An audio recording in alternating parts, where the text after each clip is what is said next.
They did it. They really did it. They recreated the Montreal Screwjob in a story that took place in the 80s, inserted Raven of all people into the Shawn Michaels role, and threw Jesse Ventura in as a third party for God only knows what reason. Why? Why do any of this? Was Jesse's real life story that underwhelming you had to add this plot device that Ventura had nothing to do with? Is there any question at this point just who this special is for? It sure as sugar isn't for wrestling fans. Come on, man, you sold him out. He's supposed to be a schmoz. Come on out, you butthead.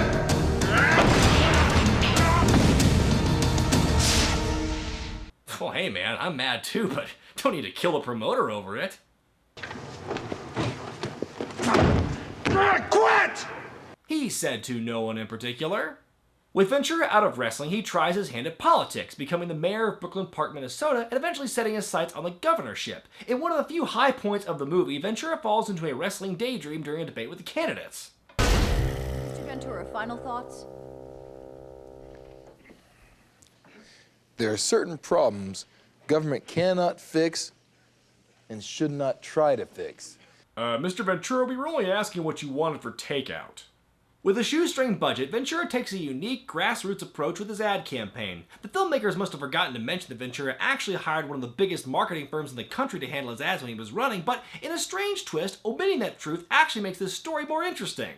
This is Reform Party candidate Jesse Ventura. The reason there's no picture on your screen is because we have no money. There was another third-party candidate who did not have money either. He was 6'4". Oh, this is just silly. Those drugs Billy sold me are finally kicking in. Everything is plaid.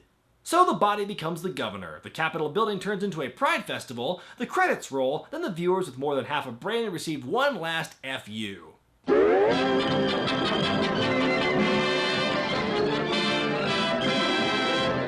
No shit. And that was the Jesse Ventura story. What a piece of crap.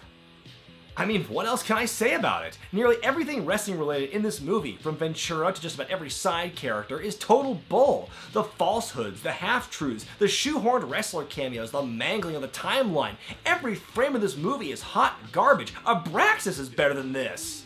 Give some credit to NBC. This movie may not have been done with Jesse's blessing, but at least they tried. According to this New York Post article from 1999, the network did approach Ventura for the rights to his life story. They even went so far as to describe the script as a Valentine for the guy. So this was their Valentine to Jesse? Sounds like the body was right to avoid what was clearly an abusive relationship.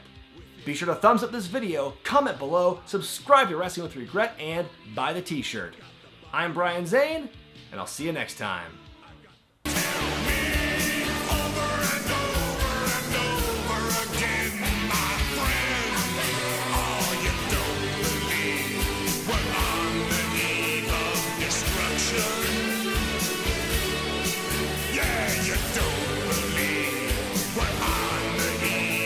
Destruction. Yeah!